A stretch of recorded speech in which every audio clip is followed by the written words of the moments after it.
Hello kapamilya, kamusta po? Ayan kung nakikita nyo yung ating tilapia. At yung tilapia po natin mga kapamilya, binili po natin yan sa palengke.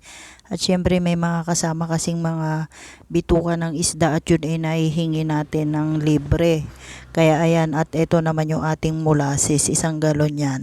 At yan po yung ating timba, nilinis po nating mabuti. Hinugasan po natin yung mga bituka ng isda para malinis po kasi syempre nilangaw po yan sa mga palengke, kaya nilinis natin mabuti para hindi masira yung ating ipiperment. Kasi itong ginagawa natin, gagawa po tayo ng fish amino acid. Yan po yung gagawin nating pang spray para organic po yung ating pang spray sa ating pananim kapamilya. Kaya ayan, bali 3 kilo po yung nilagay natin, kasama po yung mga bituka ng isda. At eto na po, binuhos na po natin yung ating molasses at yan ipiperment natin siguro baka 1 month siguro para mas maganda ang fermentation niya pagka ganong katagal. Ayan kapamilya, pero mas maganda pa rin po pag medyo matagal-tagal.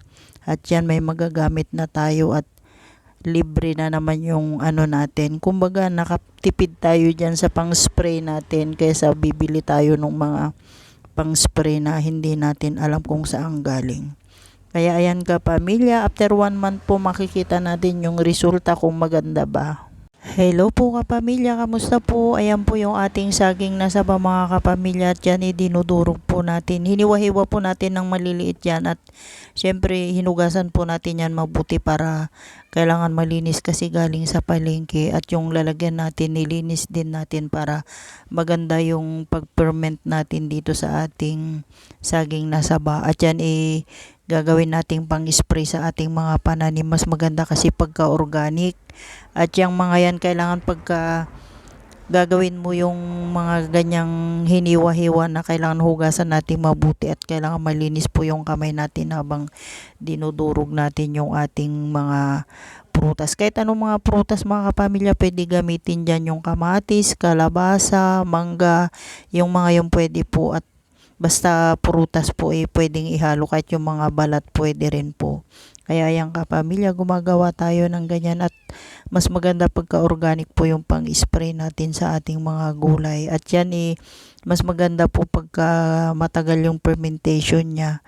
Siguro gagamitin natin yan pagka malapit ng mamulaklak yung ating mga gulay kasi yan yung pampabulaklak at pangpabunga ng ating mga gulay. Kaya ayan yung gagamitin natin. Mas maganda syempre pagka organic at syempre hindi pagka mga spray na hindi maganda. Hello kapamilya, kamusta po? At ayan po nagpupunla po tayo ng ating pakwan o watermelon. Itong watermelon natin mga kapamilya Seminis. Yan po yung hybrid na watermelon natin at yan ay ipupunla natin para may pangtanim tayo. Sayang kasi yung buto binigay po nung anak nung kaibigan natin at ayan itatanim natin. Kaya ayan, ipupunla natin. Bali 5 tray yung pagpupunlaan natin at marami-rami pa kasi yung seeds, kaya tingnan natin kung kasya pa ba yung ating tray na paglalagyan. Kaya ayan kapamilya, yan yung ginagawa natin at yan yung mga seeds natin, ibinabaon na natin ng kaunti lang para medyo maano yung pagtubo ng ating seeds. Kasi pagka masyadong mababaw, baka naman pag nagdilig tayo umalsa yung seeds natin, kaya medyo ilalim natin ng konti. Kaya ayan kapamilya, yan po yung ating watermelon. Hello kapamilya, kamusta po? Ayan po yung ating preparasyon ng ating pagtatamnan. At yan po, kung nakikita nyo yung likod natin at medyo maluwang-luwang na po yung natapos natin. Yan po natin tinanim sa likod natin yung first batch natin, yung ating talong, kamatis, saka yung sili. Yun po yung nauna nating tinanim.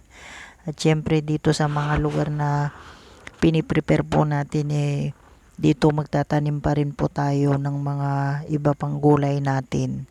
At syempre meron na rin tayong seedlings na tinanim yung nakaraang araw, yung ating watermelon. Pero dito sa isang kabilang ano yun pagtatamnan natin, sa kabilang pitak na ipiprepare din natin. Kaya ayan kapamilya, yan po yung ating pagtatamnan at kailangan sipag at tiyaga lang po talaga ang kailangan para po tayo makapagtanim. Kaya ayan, yan po yung ginagawa natin mga kapamilya, mano-mano lang po yung ginagawa natin para matamnan yung maluwang hanggang doon sa may dulo na yun, sa may bakod na yan. Yan po yung tinamnan natin at tatamnan pa yung mga buong paligid niyan kailangan matamnan para hindi masayang.